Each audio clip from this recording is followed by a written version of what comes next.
चरित्र का अनुकरण करेंगे, गुणानुवाद गायन करेंगे। नारद जी ने कहा सिंहासन कैसा होना चाहिए, बिछाने की व्यवस्था क्या होगी। भगवान सनत कुमार जी ने कहा कि गंगा जी की सुंदर सुंदर कोमल कोमल बालू है, उसी पर सब लोग अपना अपना आसन लगा कर बैठेंगे। किसी वस्तु की, किसी पदार्थ की आवश्यकता नहीं है, आप चिंता मत करो। आज महाराज नारद जी महाराज गए गंगा जी के तट पर जाकर के सुंदर संत कुमार जी के लिए सुंदर आसन लगाया है। जैसे भागवत सप्ताह की तैयारी करना प्रारंभ किया, एक संत को बात अवगत हुई, एक से दूसरे, दूसरे से तीसरे, पूरे उत्तराखंड के संतों को बात अवगत हुई।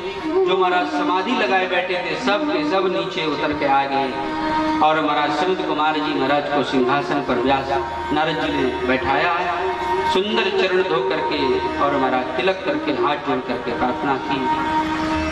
सनत कुमार जी ने जैसे मंगलाचरण करके और भागवत जी की कथा करना प्रारंभ किया कि महाराज सबसे पहले धावंत पेयो सर्वे प्रथमम एच वैष्णवः। कथा श्रवण करने सबसे पहले कौन आए? जिनका महाराज सर्वस्व है, जीवन है, कथा श्रवण करना ही उनका जीवन है, ऐसे परम वैष्णव व्यक्ति सबसे पहले आए। इसके बाद में सप्तऋषि आए, भृगु वशिष्ठ शवनश्च गौतमा मेधातिथि देवल देवराज। वेद आए, वेदांत आए, उपनिषद आए, 17 पुराण आए, गंगा जी नदियां आई, नागादयो सारे पर्वत आए, वैष्णव आए, विरक्त आए, सन्यासी आए, गृहस्थ आए, सभी व्यक्ति आए महाराज अपने अपने शिष्य परकरों के सहित। सभी को बैठने की सुंदर व्यवस्था थी गंगा मैया के तट पर। सभी विराजमान हो गए और महाराज जय शब्द, नमः शब्द, शंख शब्द थे वो शंख ध्वनि कर रहा है, कोई घंटा का वादन कर रहे हैं, कोई जय जयकार लगा रहे हैं, कोई ताली बजा रहे हैं, कोई नाच रहे हैं, कोई गाय रहे हैं। परंतु महाराज यहाँ पर सुगमा में भगवान की कथा श्रवण करने के लिए हमारे भक्त आए हैं और महाराज जब कीर्तन होता है ऐसे हाथ से जोड़ के बैठ जाते हैं। कहते हैं कीर्तन की शोभा ताली से और महाराज ससुराल की शोभा होती है साली से और गांव की शोभा होती है नाली से। नाली बनी रहेगी तो गांव में गंदगी नहीं होगी। ससुराल में जाएंगे महाराज साली ही होंगी, बहुत हाव भगत होगा, क्योंकि ससुराल सुखी सार रहो दिना दो चार। ससुराल के जैसे मान सम्मान संसार में कहीं नहीं मिल सकता महाराज। परंतु स्वागत सत्कार तभी बढ़िया होगा जब आपकी साली ही होंगी। साली नहीं होगी तो महाराज इतना स्वागत सत्कार नहीं होगा। और कथा में जाएंगे, आनंद कथा में तभी आएगा जब जाके ताली बजाएगा। ताली नहीं बजाएंगे तो अंदर से पाप, क्रोध, लोभ, मोह, अहंकार, ईर्ष्या, द्वेष, जो राग द्वेष अपने अंदर भरा हुआ है वो बाहर निकलेगा नहीं, कथा अंदर जाएगी नहीं। इसलिए कथा में ताली अवश्य बजानी चाहिए। आज देखिए कथा श्रवण करने के लिए सारे देवी देवता पधारे तो महाराज ताली बजा रहे हैं, कोई शंख ध्वनि, कोई घंटा बजाए रहे हैं, कोई नाच रहे हैं, कोई गाए रहे हैं, सब आनंदित हो रहे हैं महाराज। इसी प्रकार से कथा में जाकर के महाराज आनंद से भगवान की कथा श्रवण करनी चाहिए सावधान पूर्वक। और जैसे महाराज संकल्प लेकर के कथा प्रारंभ किया कि भक्ति ज्ञान वैराग को लेकर के भक्ति महारानी महाराज गंगा जी के तट पर महाराज सहसा प्रकट हो गए। ऋषियों ने कहा रे शर्म नहीं आती, ये स्त्री हमारी बीच में आकर प्रकट है गई। तामचा गताम भागवतार्थ भूषाम सुचार वेशाम दर्शु दस्ता कथम प्रविष्टा कथमागतेयम मध्य मुनीना इति तर्कयन्ति। बोले इसे शर्म नहीं आती, हमारे बीच में आकर प्रकट हो गई। सनत कुमार जी ने कहा शांत रहो ऋषियों, शांत रहो। अरे जिस भक्ति के लिए तुम लोग आसन लगा करके भगवान का भजन करते हो वही भक्ति महारानी है। ऋषियों ने प्रणाम किया, संतों ने प्रणाम किया भक्ति महारानी को। भक्ति महारानी ने कहा प्रभु बताइए मैं कहाँ बैठूं, आज महाराज भक्ति महारानी और सनत कुमार जी ने कहा कि वैष्णवों के हृदय में विराजमान हो जाओ। भक्ति महारानी ने कहा नहीं नहीं, हृदय में विराजमान हो जाऊं। अरे बाहर से तो देखने में बड़े सुंदर गोरे चक्र लगते हैं और अंदर टूट टूट करके काला ही काला भरा हुआ है प्रभु। अभी तो मैं बड़ी सुंदर हूँ और अंदर जाऊंगी तो काली हो जाऊंगी, काली मैया बन जाऊंगी। क्योंकि हर व्यक्ति के अंदर छल कपट राग द्वेष मान अपमान भरा हुआ है, इसलिए मैं अंदर नहीं जाऊंगा। सनत कुमार जी ने कहा देवी, वैष्णव इतने निर्मल होते हैं, इतना सुंदर स्वभाव होता है कि संत भी वैष्णव के सामने कुछ नहीं लगते, इतने निर्मल होते हैं वैष्णव। इसलिए देवी तुम वैष्णव के हृदय में विराजमान हो जाओ। भक्ति महाराज ने नेत्र बंद करके देखा कि वाह, वास्तव में वैष्णवों के अंदर कोई राग द्वेष नहीं है, मेरा तेरा नहीं है, कोई ईर्ष्या द्वेष नहीं है, कोई घमंड नहीं है, कोई मान सम्मान की चेष्टा नहीं रखते।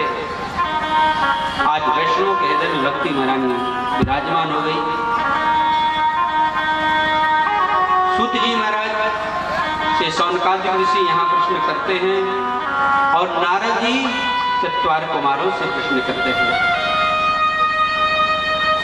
प्रभु कृपा करके बताइए कि भागवत भगवान की कथा कौन कौन प्राणी को श्रवण करनी चाहिए और एक कथा श्रवण करने के बाद में उसे क्या फल मिलेगा। सनत कुमार जी ने कहा, नारद, हे मानवा, पाप कृतस्तु सर्वदा सदा दुराचार रता विमार्ग क्रोधाग्नि दग्धा कुटिलस्य कामिना सप्ताहे केन कलो पुनन्ति। जो महाराज जीवन में जिसने पाप ही पाप कर्म किए, सदा दुराचार रता बीमार का, दूसरे की जमीन दूसरे के धन को हड़पा है, अत्याचार दुराचार व्यभिचार किया है, क्रोधाग्नि दग्धा कुटिलस्य कामना, हमेशा क्रोध स्वभाव है जिसका, कोई भी बात करो महाराज एकदम तमतमा करके बोलेगा,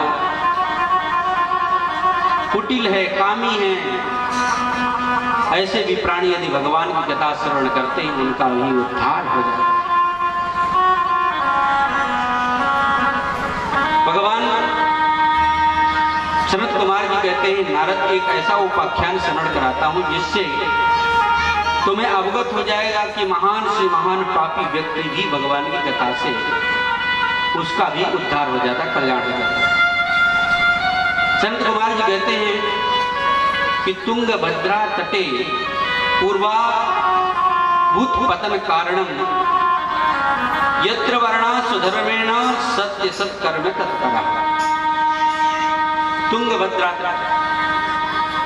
के किनारे में एक सुंदर आत्मदेव नाम के ब्राह्मण रहते हैं और इतने बुद्धिमान, इतने विद्वान हैं महाराज कि द्वितीय भास्कर, दूसरे भगवान भास्कर के समान है। ऐसे परम गृहस्थ संत विप्र देवता भगवान की 3 बार संध्या वंदन करते, नित्य प्रतिदिन वेद्याध्ययन करते और महाराज सदा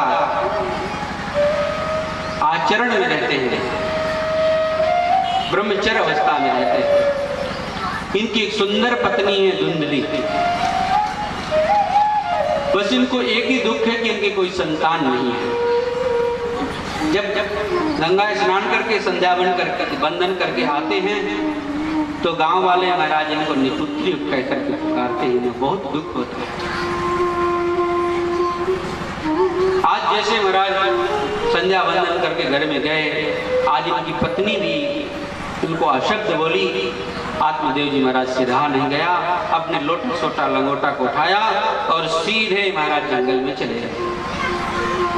जंगल में चलते हुए तेज धूप होने के कारण पिपासा सताने लगी, जल पीने की इच्छा हुई और जैसे महाराज इधर उधर बावड़ी कूप को देख निरीक्षण करने लगे, एक महाराज बावड़ी दिखाई दी, उस पे आत्मदेव जी गए, हाथ पैर धुल करके अपने जल को पान किया है जलपान करने के बाद आज शरीर त्यागने की इच्छा से अपने दुपट्टे से अपने गले में फंदा लगाया और जैसे महाराज शरीर को छोड़ने की चेष्टा करने लगे, भगवान को दया आ गई, क्योंकि महाराज भगवान ब्राह्मण के ऊपर अत्याधिक कृपा करते हैं। क्यों करते हैं? क्योंकि ब्राह्मण कभी भगवान से कुछ मांगता नहीं है। भगवान की पूजा आराधना करेगा पर कभी मांगेगा नहीं कुछ भी।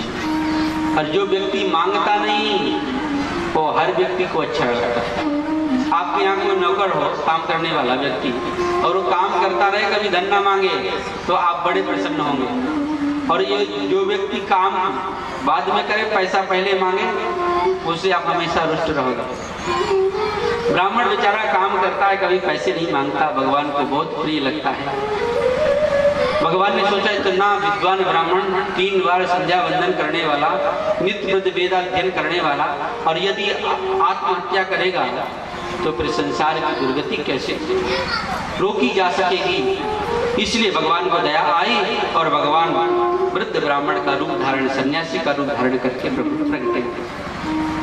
जैसे भगवान आत्मदेव जी सन्यासी को देखा, अपने गले का फंदा हटाया, दौड़ करके गए, सन्यासी के चरणों में गिर गए, पाहि माम प्रभु कृपा करो, कृपा करो। सन्यासी ने कहा, बात क्या है, आप रुदन क्यों कर रहे हैं, आप कौन हैं? सन्यासी ने कहा, अपने कारण को अवगत कराओ, क्या दुख है तुम्हें? स्वस्थ दुख से कारण, रुदन क्यों कर रहे हो? ब्राह्मण ने कहा, प्रभु क्या बताऊं, दिग्जीवनम प्रजाहीनम दिग्ग्रहम चा प्रजा विना दिग्धनम चानपत्यस्य दिक्कुलम संसदी बिना। जैसे महाराज राजा को धिक्कार है, जिस राजा के यहाँ प्रजा नहीं है। दिग्ग्रहम चा प्रजा विना, वो राजा को धिक्कार है जो प्रजा का पालन पोषण नहीं करता। एक राजा के यहाँ प्रजा नहीं है, वो भी राजा को धिक्कार है, और जिस राजा के यहाँ प्रजा है वो प्रजा का पालन पोषण नहीं करता, उस राजा को भी धिक्कार है।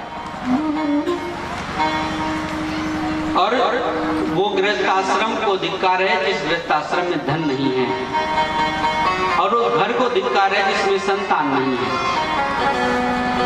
प्रभु मैं गाय दूध देती हुई लेकर घर में जब आता हूँ, आते ही उसका बछड़ा मर जाता है प्रभु, और वो गाय लाभ दे देती, दूध नहीं देती।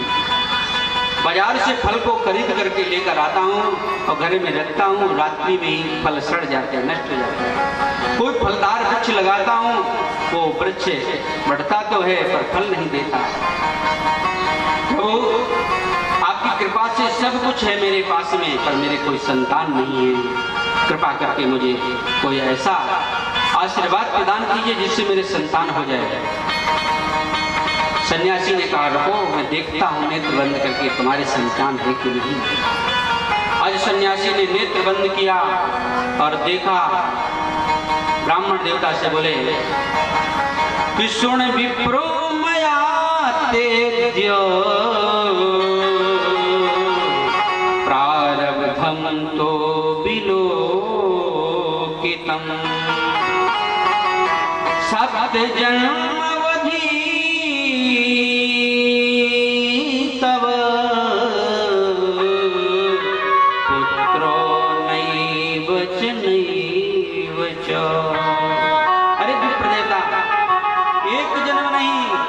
जन्म नहीं, 3 जन्म नहीं, 7 जन्म तक तुम्हारे कोई संतान नहीं। ब्राह्मण देवता ने कहा, 7 जन्म की बात? अरे यदि मेरे इसी जन्म में संतान नहीं हुई तो अभी और इसी वक्त तुम्हारे चरणों में अपने शरीर को छोड़ दूंगा। संत ने कहा, वाह प्रभु, संत कृपा न करे तो कसाई, और यदि कृपा करे तो अब आफत आई। 7 जन्म तक संतान नहीं, इसे संतान कहां से दूं? ब्राह्मण मेरे चरणों में शरीर छोड़ेगा तो मेरी जो दुर्गति हो जाएगी। सन्यासी भगवान को दया आई और अपनी झोली पर हाथ डाला, एक फल निकाला और फल हाथ में प्रदान किया। जाओ विप्रदेवता, ये फल अपनी पत्नी को देना, कभी किसी से झूठ ना बोले, दिन में 1 बार भोजन करे, रात्रि में के समय में घर से बाहर कभी न निकले, 9 महीने तक जमीन में शयन करे, कभी राग द्वेष ना करे और भगवान का स्मरण करे। बड़ा सुंदर बालक होगा। सन्यासी भगवान फल देकर चले गए। विप्र देवता फल लेकर घर गए। धुंधली के हाथ में फल प्रदान किया। धुंधली ने कहा आ गए? बोले हाँ। बोले लो देवी, एक संत भगवान ने आपको फल दिया है और इस फल को आप खाओगे, आपके सुंदर बालक होगा। धुंधली ने फल को देखा और देख करके मन में विचार करने लगी कि अब संतों का तो कोई भरोसा ही नहीं महाराज। पता नहीं चलता कौन असली संत है कौन नकली संत है। क्या पता संत भगवान ने इंजेक्शन से कोई फल में पॉइजन डाल दिया हो और इस फल को मैं खाऊं और मर जाऊं। इसीलिए मैं जिन तो संतों पर कोई भरोसा नहीं, मैं फल नहीं खा सकती। चलो असली के भी संत सही। तो महाराज फल खाऊंगी उधर बढ़ेगा और उधर बढ़ेगा तो गृह कारम कथम बढ़ेगा, घर के कामकाज कैसे करूंगी और घर के कामकाज ना कर पाऊंगी तो मेरे पतिदेव मेरे ननदों को बुला लेंगे, अपनी बहनों को बुला लेंगे। तो मैंने जो गृहस्थी एकत्रित कर रखी है ना वो सब ननद बांध बांध के ले जाएंगे, इसलिए मेरी गृहस्थी खराब हो जाएगी, इसलिए फल को मैं नहीं खाऊंगा। चलो ननद आई, ले भी गई क्योंकि उनको भी हक है वो लेवे देवे को। तो महाराज कभी गांव में आग लग जाएगी तो गांव के गांववासी तो भग जाएंगे, मैं जल के ही बच जाऊंगा, इसलिए मैं फल ना खाऊंगा। फिर मन में विचार करने लगी चलो गांव में आग भी ना लगेगी और ये फल को मैंने खाया उधर बढ़ा और कहीं बालक भी पेट में ही फंस गया तो मेरी तो मृत्यु हो जाएगी, इसलिए मैं फल ना खाऊंगा। चलो बालक भी हो गया तो लाल ने पाल ने दुखे प्रसूतायाश्च वर्तते बंध्यावा विधवा नारी सुखनी चेत में। अरे बालक के लालन पालन करने में कितना दुख होता है। आपको आ रही नींद और बालक रोदन कर रहा है, आपको जोर से नींद आ रही है, बालक ने सुसु कर दिया, गीला कर दिया पूरा बिस्तर। अब महाराज कैसी नींद आएगी? बहुत दुख होता है, बहुत कष्ट होता है। ये मैं सब नहीं कर सकती, दुखी होकर बैठी थी। इतने में महाराज उसकी बहन आई। बहन ने कहा बहन काहे को दुखी हो रही हो, क्या बात है? उसने सारी बात अवगत कराई। बहन पता नहीं मेरे पतिदेव जंगल गए, किसी संत ने फल दिया है, इस फल को खाओ तुम्हारे संतान होगी, और बाबा जी के ऊपर मुझे भरोसा नहीं है देवी। बहन मैं फल नहीं खाना चाहता। बहन ने कहा कोई चिंता मत कर बहन, मेरे उधर में बालक है, मेरे बालक तो बहुत हैं पर मेरे पास धन नहीं है। तेरे पास बालक नहीं है, धन बहुत है, इसलिए तुम मुझे धन देना, मैं तुझे बालक दे दूंगा। उसने कहा ठीक है चलो। आज महाराज ढोंग करने लगी। माताएं महाराज नकल करने में बहुत माहिर होती हैं। पहले महीना हुआ थोड़े से कपड़े उधर में लपेटे, साड़ी पहन ली, दूसरे महीने में और वस्त्र लपेटे, तीसरे में और लपेटे, चौथे में और लपेटे, 5वें में और लपेटे, 6 महीने में और वस्त्रों को लपेटा, 7वां हुआ और उधर बढ़ाया, 8वां में और उधर बढ़ाया, 9वां महीना आया जैसे बहन के यहाँ बालक हुआ और महाराज आत्मदेव जी के घर में बालक देकर गए। बहुत सारा धुंधली ने धन दिया। दासी से जाकर के कहा जाओ आत्मदेव जी कह दो कि बालक हुआ है। आज महाराज आत्मदेव जी महाराज बहुत प्रसन्न हुए जब दासी ने जाकर अवगत कराया।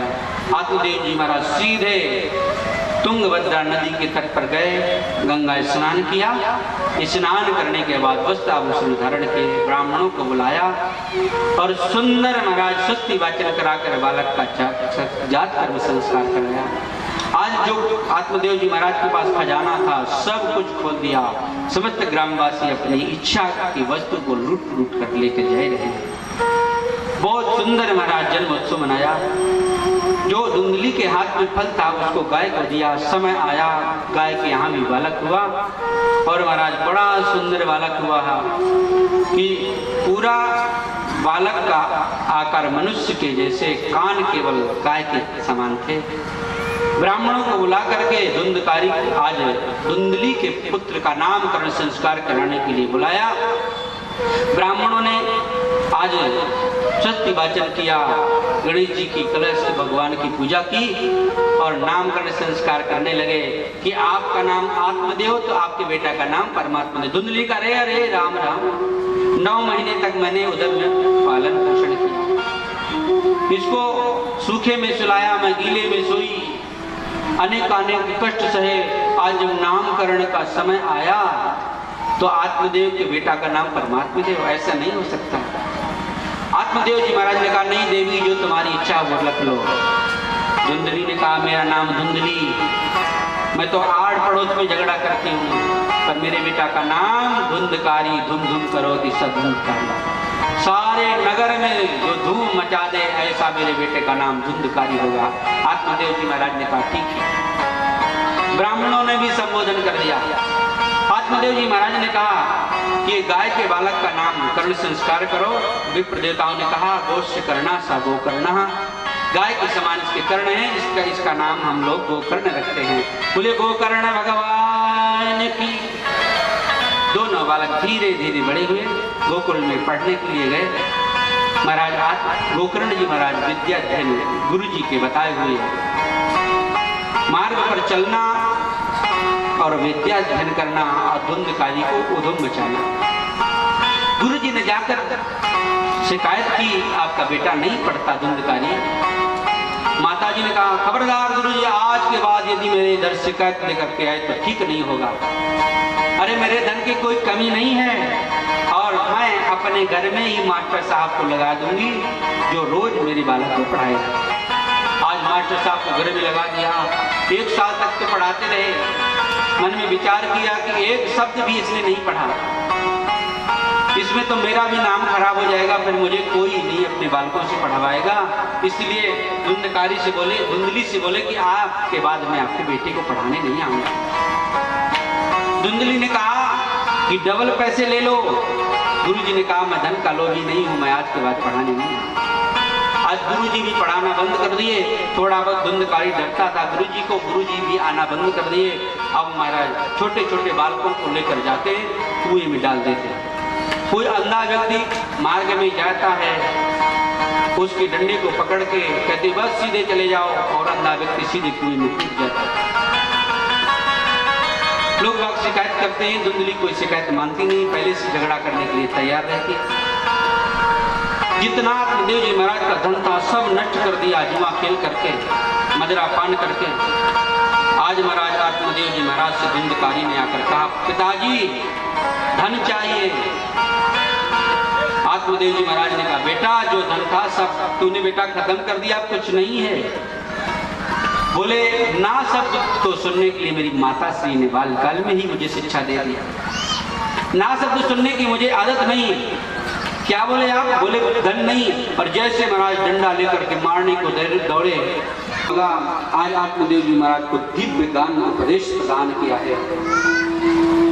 गोकर्ण जी महाराज कहते हैं कि देहस्तिमांस रुद्रो भीमती त्यजत्वम जाया सुता दुस्सदा ममताम विमुच्य पश्यानिशम जगदिदम क्षणभंग निष्ठ वैराग्य राग दृष्टो भवभक्ति निष्ठ। पिताजी इस शरीर में साबुन तेल लगा करके हम मल मल के नहाते, सुंदर सुंदर वस्त्र आभूषण धारण करते हैं, ये अपनी नहीं है, ये चिता में ही भस्म हो जाएगी। इसे त्याग दो। जाया सुता दुस्सदा ममताम विमुच्य। ये पत्नी मेरी है, ये पुत्र मेरा है, ये घर मेरा है, ये धन मेरा है, ये सब पशुवत है, सब यहीं पर पड़ा रह जाएगा। पिताजी इसे ममताम विमुच्य, ममता को छोड़ो। पश्यानिशम जगदिदम क्षणभंग निष्ठ। इस शरीर का भी कोई भरोसा नहीं, क्षणभंगुर है। अभी कथा में बैठे कथा श्रवण कर रहे हैं, घर पहुंचेंगे कि नहीं इसका भी कोई भरोसा नहीं है। वैराग्य राग रसको भवभक्ति निष्ठ। वैराग्य पूर्वक भगवान का भजन करो, क्योंकि आदमी का जिस्म क्या है, इस पे सैदा है जहां। एक मिट्टी की इमारत, एक मिट्टी का मकान, खून का गारा बनाया ईंट जिस पर हड्डियां, चंद श्वासों पर खड़ा एक हयारे आसमां। मौत की पुरजोर आंधी जब प्यारे सनसनाती आएगी तो टूट कर ये इमारत प्यारे खाक में मिल जाएगी। इसलिए पिताजी इस शरीर का कोई भरोसा नहीं है, कब ये बड़ी इमारत अपनी टूट करके मिट्टी में मिल जाएगी इसका भी कोई भरोसा नहीं है। इसलिए पिताजी सब कुछ छोड़ो और भगवान का भजन करो, भगवान ही आपका उद्धार करेंगे। आज वासुदेव जी महाराज अपने लोटा सोटा लंगोटा को उठाया, दिल्ली में प्रणाम किया, जंगल में गए।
देव जी महाराज घर को परित्याग करके चले गए।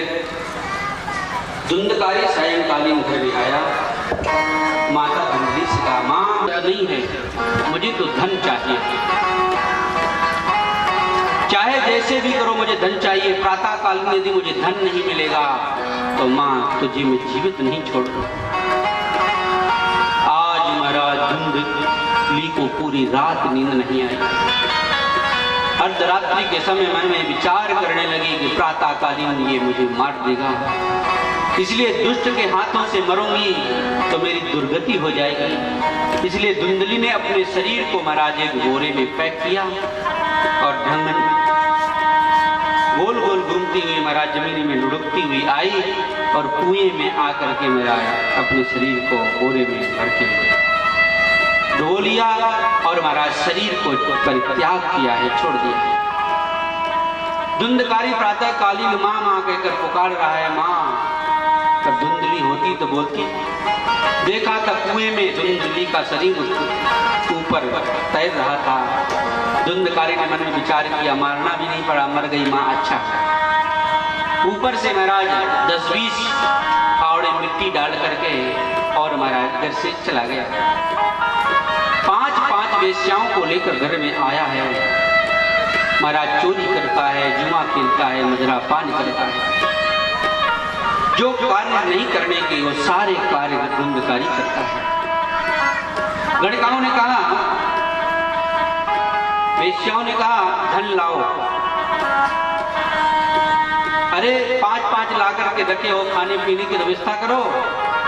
धुंधकारी आज राजा के घर में गया और रात्रि अर्धरात्रि के समय चोरी करके बहुत सारा धन दौलत की राजा भारत लेकर आया।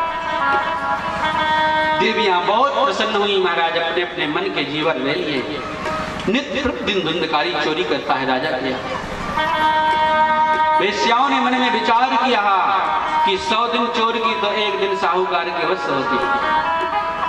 किसी ना किसी दिन ये पकड़ा जाएगा तो ब्याज में हम भी जाएंगे, इसलिए ना रहे बांस तो न बजेगी बांसुरी। धन बहुत हो गया। आज जैसे अर्धरात्रि के समय चोरी करके धुंधकारी आया, देवियों ने सुंदर महाराज सरसों का तेल गरम करके रख रखा है और अपने हाथ से महाराज मदिरा पान कराया और सुंदर सरसों का तेल की मालिश करने लगी। धुंधकारी ने कहा, देवियों आज दिन तक आप लोग मदिरा पान करने के लिए मना करती थी, आज आप लोग मदिरा पान करा रही हो। वेश्याओं ने कहा, प्रभु हम आपके ऊपर बहुत प्रसन्न हैं। आज सभी ने मदिरा पान कराया। मदिरा में जब उन्मत्त हो गया धुंधकारी, शरीर में मालिश करते हुए शरीर को महाराज रस्सियों से बांध दिया और गला दबा के जैसे मारने लगी, हाथ पैर चड़पड़ाने लगा। एक गणिका ने कहा, यदि छूट जाएगा तो 5 को ठिकाने लगा देगा, इसलिए जल्दी से को मारो। आज महाराज रात्रि में धधकती हुई सिगड़ी रखी हुई थी। आज चिगड़ी को धधकते हुए अंगारों को लेकर के आई और उनके मुख पर महाराज डाल दिया। सप्त अंगार समूह वो गरम गरम महाराज अंगारों की अत्याधिक वेदना होने के कारण धुंधकारी ने शरीर को छोड़ा। गणिकाओं ने मकान में ही गड्ढा को खोदा और उसी में महाराज दबा दिया, ऊपर से मिट्टी डाल करके और महाराज गोबर से लीपा पोती कर दिया, कंप्लीट कर दिया। प्रातः कालीन हुआ, अड़ोस पड़ोस पूछने लगे, आपके पतिदेव आज दिखाई नहीं दे रहे, कहाँ हैं? गणिकाओं ने कहा, एक नहीं 5-5 हैं हम, धन की आवश्यकता है इसलिए परदेश धन कमाने गए। आज महाराज 10-20 दिन व्यतीत हो गए। एक गणिका ने कहा, देवी यदि फंस जाएंगी तो सब की सब जेल में जाएंगी, इसलिए हो ना हो यहाँ से निकल ले। और अर्धरात्रि के समय महाराज अपने धन दौलत को बांध करके फुटकी अपने अपने मस्तक में रखा और सामान को लेकर घर से महाराज अर्धरात्रि के समय निकल गया। प्रातःकालीन पड़ोसियों ने देखा, अरे राम राम, ये 5 की 5 गायब हो गई, धुंधकारी का भी कोई अता पता नहीं। बोले अच्छा हुआ गांव से एक दुष्ट गया और दुष्ट के साथ में महादुष्ट रहती कि ये भी गई, ये भी बहुत अच्छा हुआ। ग्रामवासी बहुत प्रसन्न हुए। गोकर्ण जी महाराज को अवगत हुआ कि मेरा भाई धुंधकारी नहीं रहा, गया जी ने मां पिंडदान प्रदान किया है। और तीर्थ यात्रा करके गोकर्ण जी महाराज आए। मन में विचार करने लगे किसी की नींद को क्यों खराब करूं, इसलिए अपने ही मकान में जाता हूं। आज गोकर्ण जी महाराज आए और दरवाजे में डरा हुआ महाराज तखत था, उसमें जल का चिट्टा लगाकर अपने कपड़े से महाराज भगवान गोकर्ण ने दुपट्टे से साफ किया, अपने आसन को लगाया है और जैसे विश्राम करने लगे महाराज विशाल रूप धारण करके और प्रेत आया है और आकर के कभी महाराज हाथी बनता है, कभी घोड़ा बनता है, कभी महिष बनता है, तरह तरह के रूप धारण करके और महाराज गोकर्ण जी को डराना चाहता है। गोकर्ण जी महाराज ने कहा सत्य सत्य बताओ तुम हो कौन? इशारा किया, प्रभु मैं बोल नहीं सकता।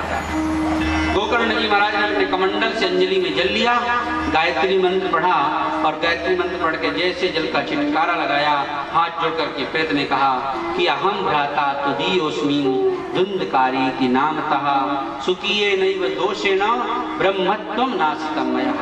प्रभु मेरा इसमें कोई दोष नहीं है, आपका कोई दोष नहीं है, पिताजी का कोई दोष नहीं, भैया आपका कोई दोष नहीं।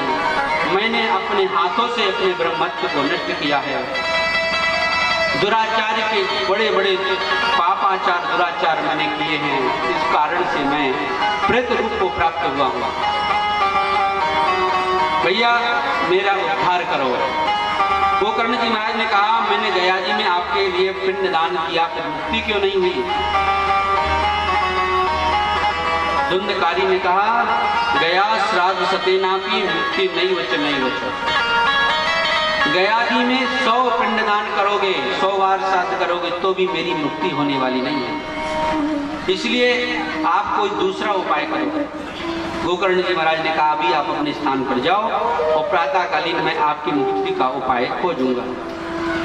रात भर गोकर्ण जी महाराज को नींद नहीं आई, प्रातःकालीन जगे, तुंगभद्रा नदी पर स्नान किया है। तो स्नान करने के बाद भगवान भास्कर को आवाहन किया। भगवान भास्कर से प्रार्थना की प्रभु मेरे भाई की मुक्ति कैसे होगी?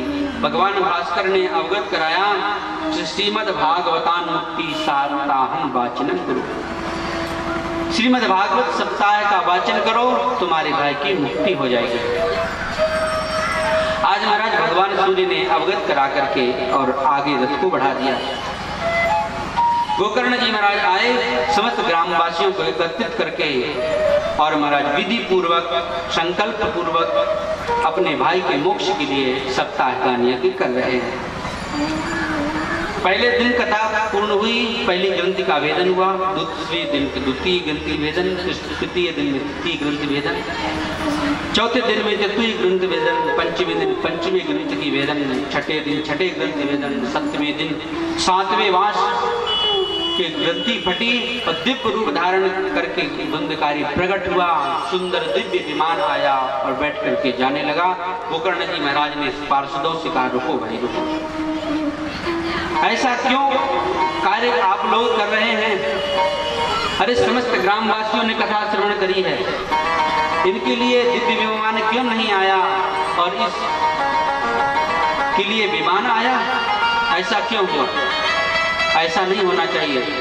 सबने कथा सुनी तो सबके लिए विमान आना चाहिए। पार्षदों ने कहा प्रभु इन ग्रामवासियों ने कथा तो सुनी है, ना कथा मननम कृतम, मनन नहीं किया, संकीर्तन नहीं किया, विधि पूर्वक कथा नहीं सुनी। बैठी तो यहाँ रही पर मन उनका घर में लगा रहा कि गाय दोहन करने के लिए बैठी होगी, जाकर के रोटी बनानी पड़ेगी, तरह तरह की बातें सोचती है महाराज, इसलिए इनका उद्धार नहीं हुआ। गोकर्ण जी महाराज ने कहा कोई बात नहीं, आप लोग चिंता मत करो और अगली बार वापस कथा को करेंगे, जिससे महाराज समस्त ग्रामवासियों का मनन भी करेंगे, संकीर्तन भी करेंगे, उपवास करेंगे, विधि पूर्वक कथा करेंगे। आज महाराज वापस गोकर्ण जी महाराज ने कथा की और समस्त ग्रामवासियों को दिव्य विमान आए। भगवान श्याम सुंदर गोलोक धाम से दिव्य विमान लेकर आए। गोकर्ण जी महाराज का हाथ पकड़ के अपने विमान में बैठाया है। समस्त ग्रामवासियों को लेकर गोलोक धाम भगवान श्याम सुंदर पधारे हैं। बोलिए गोकर्ण भगवान की। आज महाराज सनत कुमार जी नारद जी को अवगत कराए रहे हैं कि भागवत कथा कब करानी चाहिए, क्या विधि है, वक्ता कैसा होना चाहिए, श्रोता कैसा होना चाहिए, वक्ता का मुख किधर होना चाहिए, श्रोता का मुख किधर होना चाहिए, ये सारी बात सनत कुमार जी नारद जी को अवगत करा रहे हैं। कहते हैं महाराज, यदि कामना से यदि कोई यज्ञ करना है, भागवत सप्ताह ज्ञान यज्ञ करनी है, सबसे श्रेष्ठ मासों में से कार्तिक मास, वैशाख मास, आषाढ़ मास, माघ का महीना, माघ शीश का महीना और हमारा श्रावण का महीना, फाल्गुन का महीना सबसे श्रेष्ठ बताया गया है। भागवत कथा होने से पहले प्रचार प्रसार जोर से होना चाहिए, क्योंकि जितने अत्यधिक व्यक्ति कथा श्रवण करते हैं उतना ज्यादा कथा कराने वाले व्यक्ति को लाभ होता है, और जितने भी अधिक से अधिक व्यक्ति कथा श्रवण करने के लिए आते हैं उनको भी बहुत ज्यादा फल प्राप्त होता है। क्योंकि भागवत कथा क्या है, अथाह समुद्र सागर है।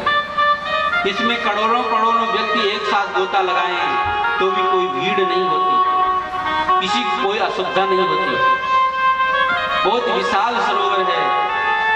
इसलिए महाराज जितने अधिक व्यक्ति गोता लगाते हैं उतने ही ज्यादा अधिक आनंद आता है। जैसे देश यथा से हम वार्ता प्रेषिता,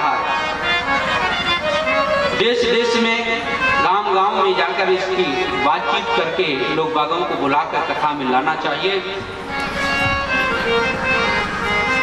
कि भगवान की कथा हो रही है, भगवान का संकीर्तन हो रहा है, ये 7 दिन बहुत दुर्लभ हैं, आइए समय निकाल करके भगवान की कथा श्रवण कीजिए। शताम समाजो भक्ता सप्तरात्रि सुदुर्लभा। वैसे तो महाराज पूरा जीवन ही दुर्लभ है, परंतु 7 दिन भागवत सप्ताह के अति दुर्लभ है महाराज। ये बहुत भाग्यशाली व्यक्ति होता है, 7 जन्मों का पुण्य का उदय होता है, तब भागवत सप्ताह 7 दिन तक व्यक्ति को श्रवण करने के लिए प्राप्त होता है। इसलिए सारे काम काजों को छोड़ करके और भगवान की कथा श्रवण करनी चाहिए। कहते हैं महाराज घर के काम काज तो करने पड़ेंगे, बोले जो आवश्यक कार्य है उनको करिए, बाकी को जो अनावश्यक कार्य है वो गृह कोणम निवेश है, घर के एक तरफ के कोने में एकत्रित कर दो। जैसे महाराज वस्त्र धोने हैं, रोज रोज वस्त्र धोने की जरूरत नहीं है, बहुत सारे भगवान ने आपको दे रखे हैं, बाद में धो लेना जब सप्ताह पूरी हो जाए। अभी पहनते रहो, एक तरफ उतार के रखते रहो, बस फटाफट नहा धो के काम निपटा के भोजन करके और महाराज फटाफट कथा श्रवण करने के लिए आ जाए। कहते हैं महाराज कथा के लिए सबसे श्रेष्ठ जगह तीर्थ है, तीर्थ के बाद देव स्थान है, और देव स्थान के बाद में अपना घर है। भागवत का वक्ता कैसा होना चाहिए? विरक्तो वैष्णवो विप्रो वेद शास्त्र विशुद्ध, दृष्टांत कुशलो धीरा वक्ता कार्या तिनिष्पशा। विरक्त हो, वैष्णव हो, ब्राह्मण हो, अनेक वेद शास्त्रों का ज्ञान हो, सुंदर सुंदर समय समय पर दृष्टांत प्रदान करे, और दृष्टांत भी ऐसे प्रदान करे जो महाराज भागवत जी में घटित होते हों। ऐसे दिल्ली बंबई की दृष्टांत न सुना, भगवान की कथा की सुंदर सुंदर दृष्टांत श्रवण कराया। ऐसा वक्ता हम लोगों को महाराज वर्णित करना चाहिए, नियुक्त करना चाहिए। ब्राह्मण हो, लोभी नहीं हो, लालची नहीं हो, क्रोधी नहीं हो, कामी नहीं हो, आलसी नहीं हो, ऐसे ब्राह्मण को हम लोगों को वर्णित करना चाहिए। आज महाराज पर उपदेश कुशल बहु तेरे, जे आचरई ते नर नर मेरे। कथावाचकों की महाराज भीड़ लगी हुई है, कितने सारे कथावाचक मंच में बैठ कर के उपदेश क्या देते हैं और मंच के उतरने के बाद क्या काम करते हैं आप सब लोग जानते हैं, इसलिए बोलने की कोई जरूरत नहीं है। हम लोगों को यही करना चाहिए, वक्ता को नियुक्त करने से पहले बहुत अच्छी तरह से सोच विचार कर लेना चाहिए कि हम इन्हें सिंहासन पर विराजमान कर रहे हैं, इनमें कोई दुर्गुण तो नहीं है जो हमारे जीवन को बर्बाद कर दे, जो सीधे सीधे भगवान की कथा श्रवण कराए। ऐसे वक्ता को ही हम लोगों को नियुक्त करना चाहिए। जो महाराज मन गढ़ंत कथाएं श्रवण करा रहे हैं, जो नहीं बोलने को शब्द वो शब्द बोल रहे हैं, ऐसे लोगों को हम लोगों को कभी वर्णित नहीं करना चाहिए। 5 ब्राह्मणों का वर्णन करें, एक ब्राह्मण गायत्री मंत्र जपे, एक नमो भगवते वासुदेवाय का जाप, एक विष्णु सहस्त्र नाम गोपाल सहस्त्र नाम का पाठ करें और एक भागवत जी का सुंदर पाठ करें। कुछ महाराज संगीत के भी विद्वानों का वर्णन करना चाहिए, जो समय समय से हम लोगों को आलस, जम्हाई, निद्रा, प्रमोद, आलस आदि को दूर भगाए। इसलिए हम लोगों को संगीत के भी विद्वानों को वर्णन करना चाहिए। कहते हैं महाराज कथा श्रवण करें तो फलहार करके, बोले फल नहीं खा के महाराज रह सकते, तो बोले घृत पान, घी पी करके रहिए। बोले महाराज घी का पान करेंगे तो बाथरूम में बैठे रहेंगे, हजम ही नहीं होगा। तो बोले पया पानम, दुग्ध पान करो। बोले महाराज दूध भी हजम नहीं होगा। तो बोले महाराज दुग्ध भी हजम नहीं होगा, घी भी हजम नहीं होगा, तो फलहार है ना, फलहार कर लो। बोले महाराज फलहार करते हैं फिर भी भूख लगती है, मन नहीं लगता, बेचैन रहते। तो बोले महाराज भोजनम तू वरम मन्ने, कथा विघ्न करो यदि। भोजन कर लो, उतना भोजन करो कि आराम से कथा में बैठे रहें, आलस ना आए, कोई कष्ट ना हो और आनंद के साथ भगवान की कथा श्रवण करें। इतना आहार करके आराम से भगवान का भोजन करें। पत्रावल्यम तो भोजनम, पत्ते पर भोजन करना चाहिए, जमीन में 7 साल तक श्रवण करना चाहिए। और महाराज जिन व्यक्तियों ने मंत्र दीक्षा नहीं ली, उन्हें मंत्र दीक्षा लेकर के ही भगवान की कथा श्रवण करना चाहिए। कहते हैं ना वैष्णव दीक्षा विहीना नाम नादकारा कथा श्रवण। जिसने वैष्णवता नहीं ली उन्हें भगवान की कथा श्रवण करने का कोई अधिकार नहीं है। श्रवण भी करते तो इधर से सुनते इधर से निकल जाते, कुछ पढ़ ले नहीं पाते। इसलिए हम लोगों को वैष्णवता ग्रहण करके ही भगवान की कथा श्रवण करनी चाहिए। कहते हैं जिन माताओं के बालक होते हैं, जन्म लेते ही मर जाते हैं, वो माताएं यदि कथा श्रवण करती हैं उनका भी कल्याण हो जाता है।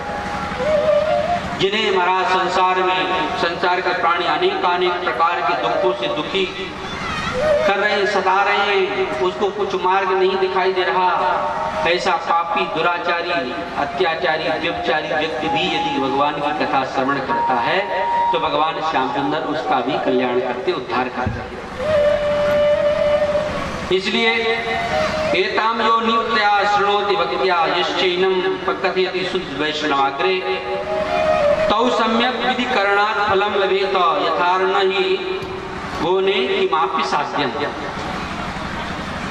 कहते हैं जो महात्मा की कथा श्रवण करते हैं अथवा जो कथा श्रवण कराते हैं, उनके महाराज धर्म, अर्थ, काम, मोक्ष 4 पदार्थ भगवान उन्हें प्रदान करते हैं। भगवान भागवत जी की जो कथा श्रवण कराते हैं उसके भी मनोरथ पूर्ण होते हैं, और जो व्यक्ति कथा श्रवण करता है उसके भी मनोरथ को पूर्ण करते हैं, उसके भी मनोरथ संपूर्ण होते हैं। इसलिए भगवान की कथा हम सब लोगों को बड़े प्रेम के साथ श्रवण करनी चाहिए। भागवत जी में 4 शब्द हैं, भा, गा, वा और ता। भा के कहे थे भाग खुल जाता जीवन के, गा के कहे थे गिर गुमान गिर जाता है, वा के कहे से वर्ण होत विष्णु भक्तन में, और ता के कहे से तीनों लोक तर जाता है। ऐसे श्रीमद् भागवत महापुराण है। इसलिए जो भी व्यक्ति जिस कामना से भागवत जी की कथा श्रवण करते हैं उनको वही मनोरथ प्राप्त होता है। जिनके अंदर कामना, उनकी मनोकामना पूर्ण होती है। जिन्हें धन चाहिए उन्हें धन मिलता है, जिन्हें मोक्ष की इच्छा है उन्हें मोक्ष प्राप्त होता। सुंदर मंगलाचरण किया है और उस मंगलाचरण महाराज किसी देवी देवता का बगैर नाम लिए भगवान वेदव्यास ने मंगलाचरण किया। बड़ा सुंदर सत्य की वंदना की है।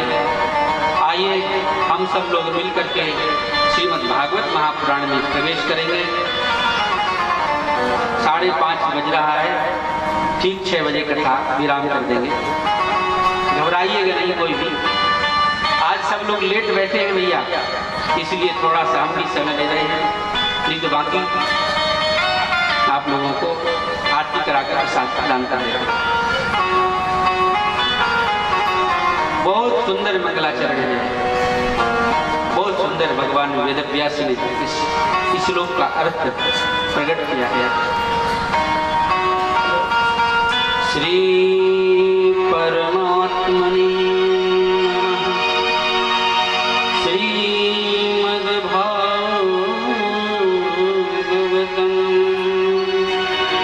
प्रथमः स्कन्धः अथ प्रथमोऽध्यायः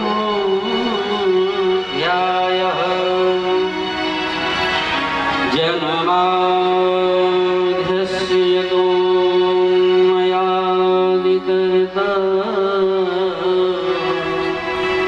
चार्थे सुवीर्यस्वर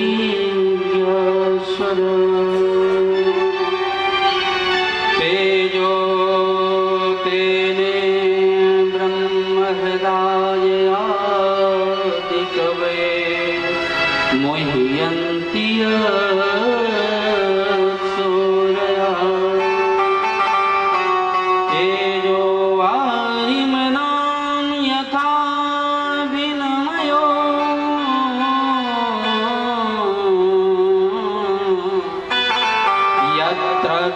त्रिसर्गो वृषा धाम्ना स्वेन सदा निरस्तकुहकं सत्यं परं धीमहि धर्मः कैत्रवोत्र परमो निर्मत्सराणां सदा वेद्यं वास्तवमत्र वस्तु शिवदं तापत्रयोन्मूलनं श्रीमद्भागवते महामुनिकृते किं वा परेश्वरा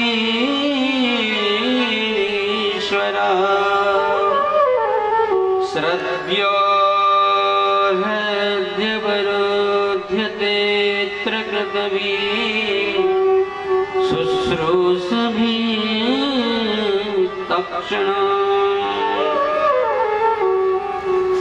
इस श्लोक का अर्थ अदतो ब्रह्म जिज्ञासा ब्रह्म सूत्र से प्रतिपादन किया। विद्वानों ने इस श्लोक का अर्थ 108 प्रकार से निकाला है।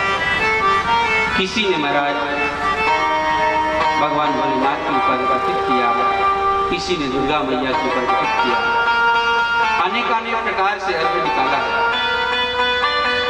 परंतु महाराज ये इस श्लोक में सत्य की वंदना है, सत्यम परम धीमहि। तो हम तो भागवत जी के 10वें स्कंद के 2 अध्याय में जब गर्भवती देवताओं ने करी तो भगवान श्याम सुंदर को ही सत्य रूप में प्रार्थना किया है, स्तुति की है। सत्य प्रथम सत्य परम के सत्यम सत्यस्य योनि निहितम च सत्यम सत्यस्य सत्यामृत सत्य नित्यम सत्यात्मकाम त्वां शरणं प्रपन्नः। इसलिए हम भगवान श्याम सुंदर के ऊपर ही इस श्लोक का अर्थ घटित करते हैं। क्या है इसका अर्थ?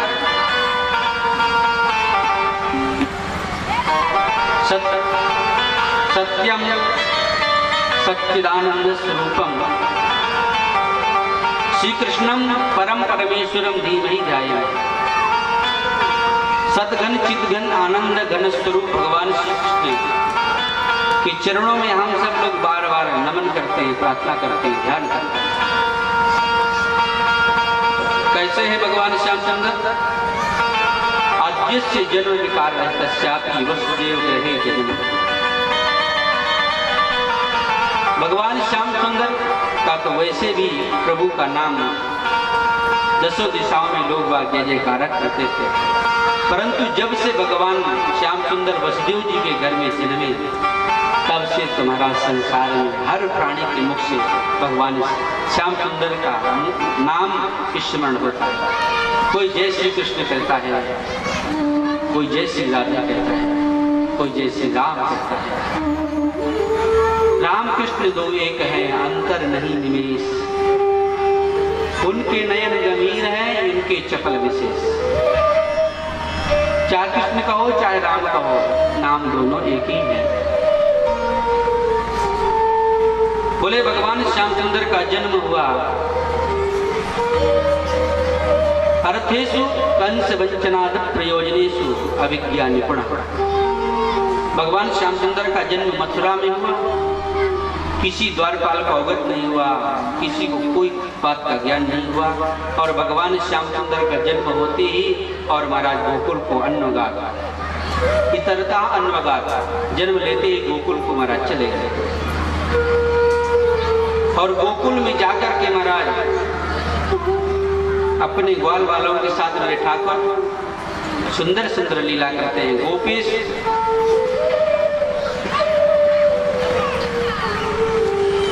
स्वराट स्वेश गोपेश राजते की शोभते, अपने गोप वालों के साथ में महाराज क्रीड़ा करते हैं, गोल गोल महाराज गिर बैठ के। और मेरे श्याम सुंदर किसी का अचार, किसी की रोटी, किसी की चटनी, किसी का साग लेकर के अनंत से ग्रहण करते थे। कहते हैं आदि कवये ब्रह्मणे विस्मापयते। भगवान ब्रह्मा ने देखा कि भगवान का जन्म हुआ कि नहीं, चलो देखते हैं। ब्रह्मा जी ने आकर के देखा तो देख करके महाराज मुग्ध तो रह गए, पर उनकी काया क्रियाकलाप को देख करके महाराज बहुत विचित्र ढंग से ब्रह्मा जी विचार करने लगे कि ये ब्रह्म कैसे हो सकता है, असंभव। ब्रह्मा जी विस्मित हुए कि बताओ सबका जूठा मीठा खा रहा है, ये ब्रह्म नहीं हो सकता। ब्रह्मा जी को महाराज विस्मय हुआ तो ग्वाल बाल बछड़ों को महाराज ब्रह्मा जी ने चुरा दिया।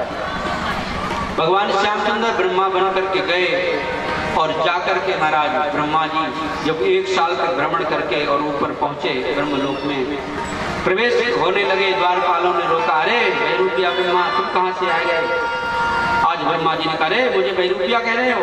तो ब्रह्मा कौन है? बोले अंदर ब्रह्मा जी हमारे विराजमान हैं। आज ब्रह्मा जी ने कहा जाओ ब्रह्मा जी से कह दो कि ब्रह्मा जी मिलना चाहते हैं।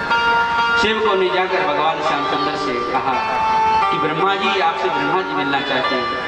भगवान श्यामचंद्र ने कहा आने दो, और ब्रह्मा जी जैसे महाराज अंदर प्रवेश किए, भगवान श्यामचंद्र वही उनका ध्यान हो गए। ब्रह्मा जी नीचे आए और भगवान श्यामचंद्र से बहुत प्रार्थना की।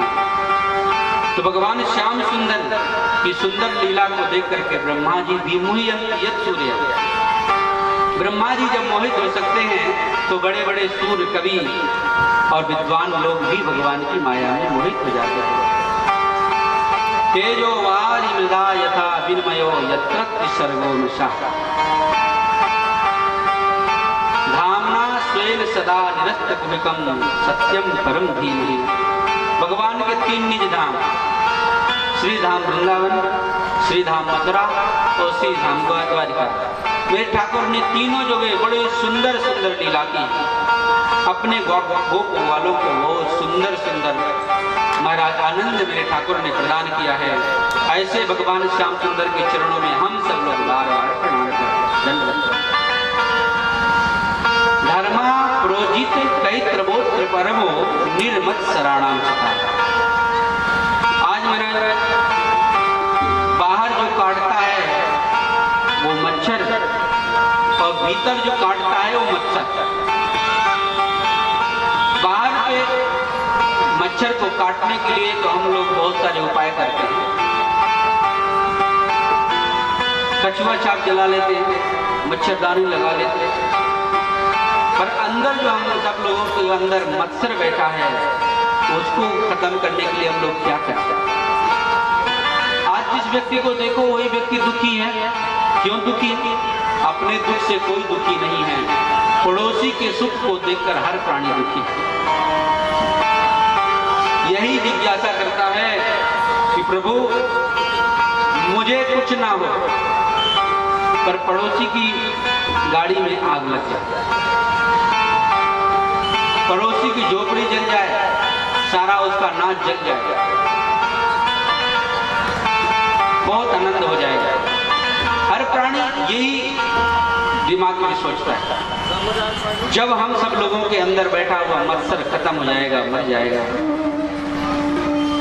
तभी हम सब लोगों को आनंद मिलना प्रारंभ हो जाएगा। जब तक मत्सर रहेगा तब तक हम लोग अहम मत्सरेति सा मत्स्य रहा, मैं जो कह रहा हूं वो ठीक है, तुम जो कह रहे हो वो गलत है, मैं ठीक हूं तुम गलत है। अपने बात को कोई व्यक्ति काट दे तो महाराज टेढ़ी निगाह हो जाती है,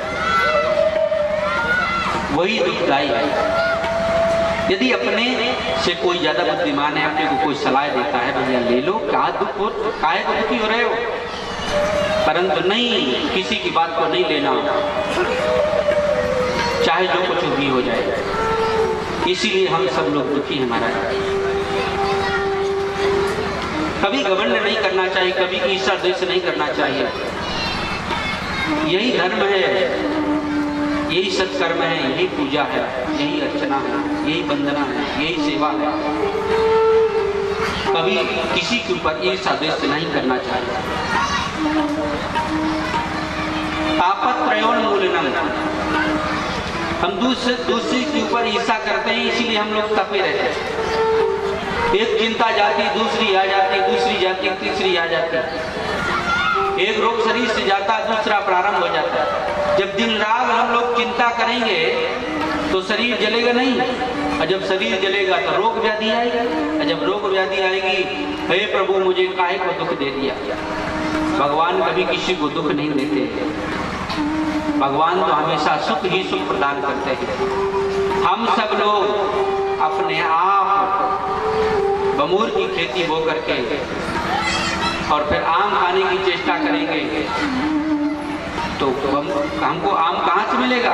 बमूर के कांटे कांटे मिलेंगे। अरे आम के वृक्ष लगाए होते तो भैया आम मिलता खाने, अब बम्बूर के पेड़ लगाए हैं तो कांटे तो मिलेंगे। इसलिए हम सब लोगों को महाराज किसी के ऊपर ईर्ष्या द्वेष नहीं करनी चाहिए। जब हम ईर्ष्या द्वेष नहीं करेंगे तो हमें कभी कोई ताप नहीं सताएगा, आनंद के साथ में रहेंगे, कोई दुख नहीं रहेगा, कोई शरीर में व्याधि नहीं रहेगी, कभी धन की कोई कमी नहीं पड़ेगी। भगवान हमेशा आपके पास में रहेंगे, और जब मेरे ठाकुर आपके पास में रहेंगे आपका कभी कोई काम ही नहीं बिगड़ेगा। इसलिए हम सब लोगों को ईर्ष्या द्वेष कभी नहीं करना चाहिए। श्रीमद् भागवते महामुनिकृते किं वा परैरेश्वरा श्रद्धो हृदय वरुद्धते पृथ्वी शुश्रूष विस्तक्षणा। कहते हैं नित्य प्रतिदिन भगवान की कथा श्रवण करना चाहिए। ज्यादा समय नहीं है, 1 घंटा श्रवण करिए। 1 घंटे का समय नहीं है, आधा घंटा श्रवण करिए। आधा घंटा का समय नहीं, 10 मिनट प्रतिदिन कथा श्रवण करिए। 10 मिनट का भी समय नहीं तो 1 क्षण भी कथा श्रवण करिए, पर कथा भगवान की नित्य प्रतिदिन श्रवण करिए। कहते हैं कि भगवान की कथा बहुत सुंदर है, अमृत के समान है। मुंह रहो रस का भाव का, आओ रस को अरो भाव को, आओ इसको पान करो। कहते महाराज कहाँ तक पान करें, अभी अभी तो कथा हुई थी और फिर कथा श्रवण करें? बोले नहीं। कहते हैं महाराज भगवान की कथा श्रवण करने से जो आघा जाते हैं उन व्यक्तियों ने भगवान की कथा का कोई स्वाद ही नहीं पाया, आनंद ही नहीं मिला। राम चरित्र जे सुनत आगाही, रस विशेष जाना तिन नाही। कुछ नहीं समझे, कुछ नहीं जाना। शौनकादि ऋषि सूत जी महाराज को आते हुए देखकर बहुत प्रसन्न हुए। शौनकादि ऋषि नित्य प्रतिदिन यज्ञ करते हैं, पर यज्ञ संपूर्ण नहीं होता। आज सूत जी महाराज को आते देख करके सभी 88,000 ऋषि एकत्रित होकर खड़े हो गए। सूत जी महाराज को दंडवत किया, सुंदर आसन पर विराजमान करके चरण धोए। चरण धोने के बाद में शौनकादि ऋषियों ने यहाँ पर 6 प्रश्न किए हैं। प्रभु, पुरुष का एकांतिक कल्याण किसमें हुए? चित्त निर्मल कैसे हो? तीसरा प्रश्न किया, भगवान के अवतार का कारण क्या है? चौथा प्रश्न किया, भगवान का सुयश क्या है? पांचवा प्रश्न भगवान सूत जी से किया, भगवान की अवतार संबंधी कथाएं जितनी भी हैं सब हमें आप श्रवण कराइए। एक निवेदन प्रभु और है, एक प्रश्न और किया कि भगवान जब स्वधाम गमन कर गए तो धर्मम कम शरणं गतः, धर्म किसकी शरण में गया? कृपा करके ये भी कथा हमें श्रवण कराइए। शौनकादि ऋषियों की बात को सुनकर सूत जी महाराज बहुत प्रसन्न हुए। सूत जी महाराज ने कहा, ऋषियों, तुमने बहुत उत्तम प्रश्न किया है,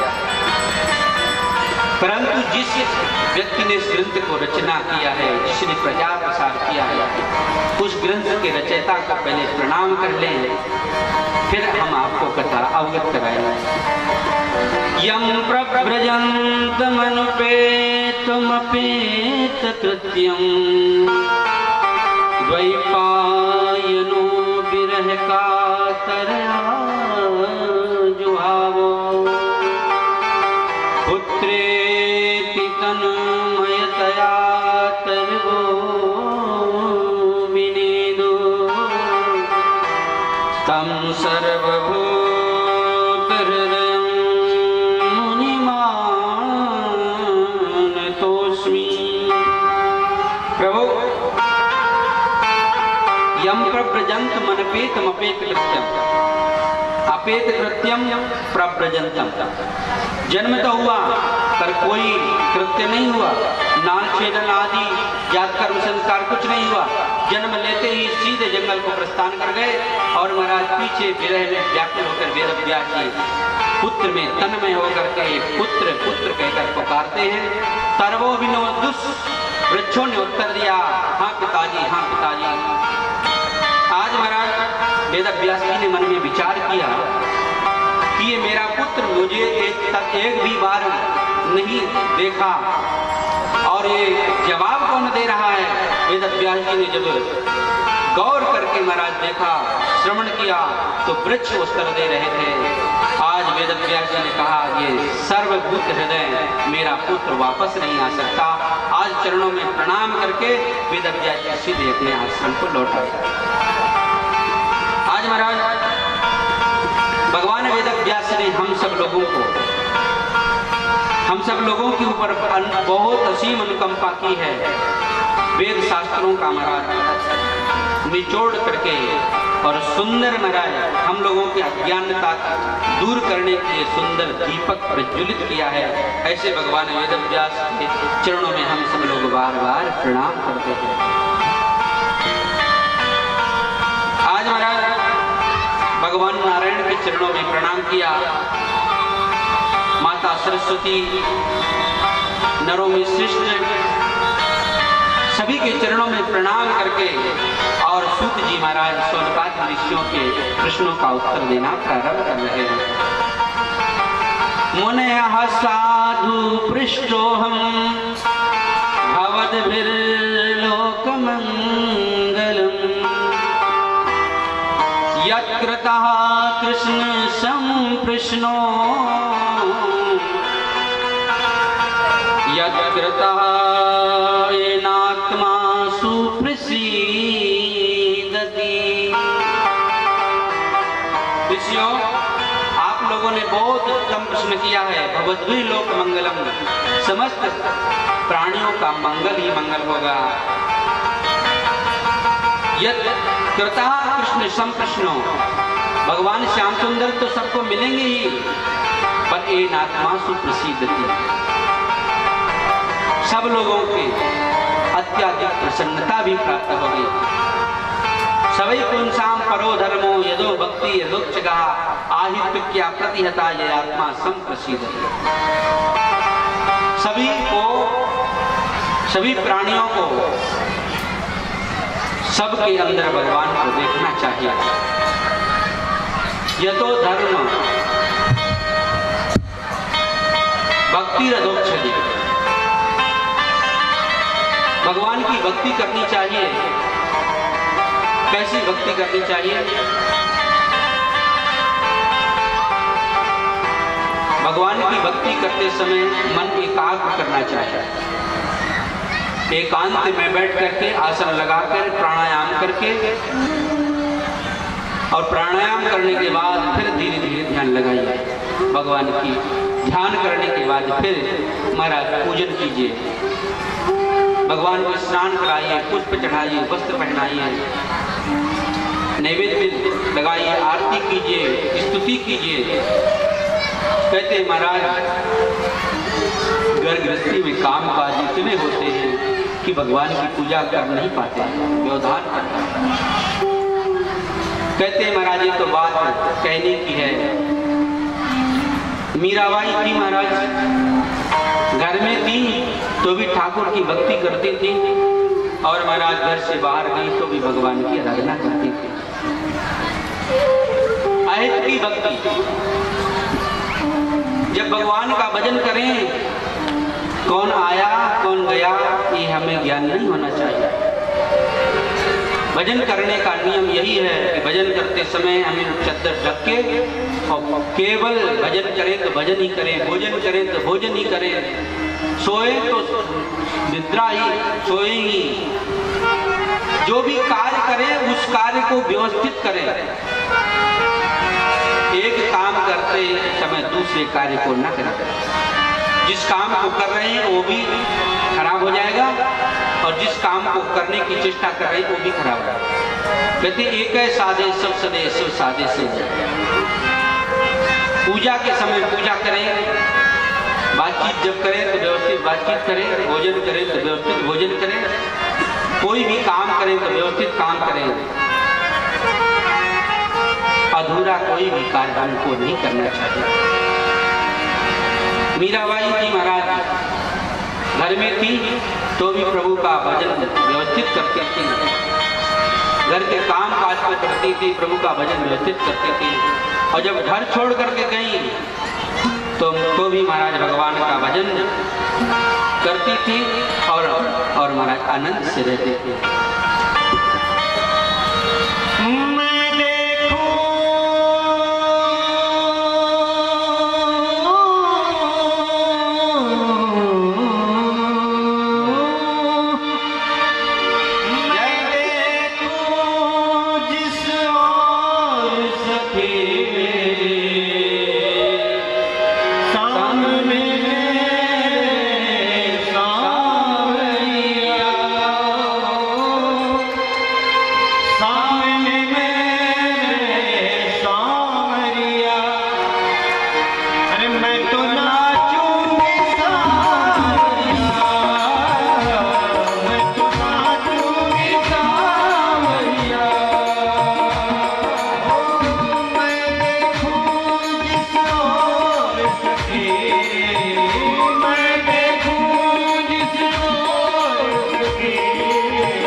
गया, 6 दिन बचे हैं, इसलिए अधिक से अधिक संख्या में पधार करके और भागवत जी की कथा श्रवण करने का लाभ सब लोग प्राप्त कीजिए।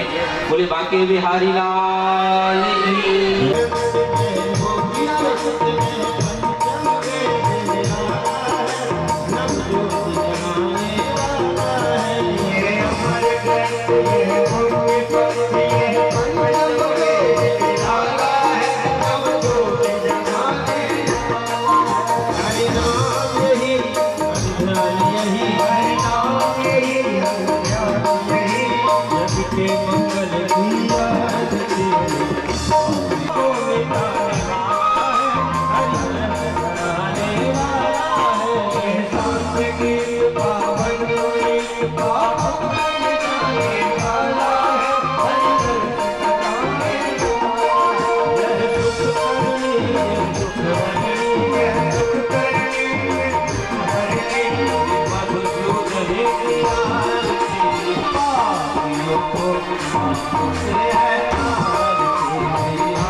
शांतिरुष्वे देवाः शांतिर्ब्रह्मशान्तिः सर्वभूत्वा हरिः ओम् जजियेन जज्ञमयजं तदेवास्तानि धर्माणि प्रथमान्यासन्ना तेहनाकं महिमानः सजन्त चित्रपूर्वे साध्याः सन्ति देवाः ॐ एकदन्ताय विद्महे ॐ तत्पुरुषाय विद्महे महादेवाय धीमहि तन्नो रुद्रयामि जगदीश्वरमे प्रसीद नाना सुगन्ध पुष्पाणि यथा कालोद्भवानि च पुष्पाञ्जलिर्मया दत्तादिहाना पुरुषाञ्जलिं समर्पयामि।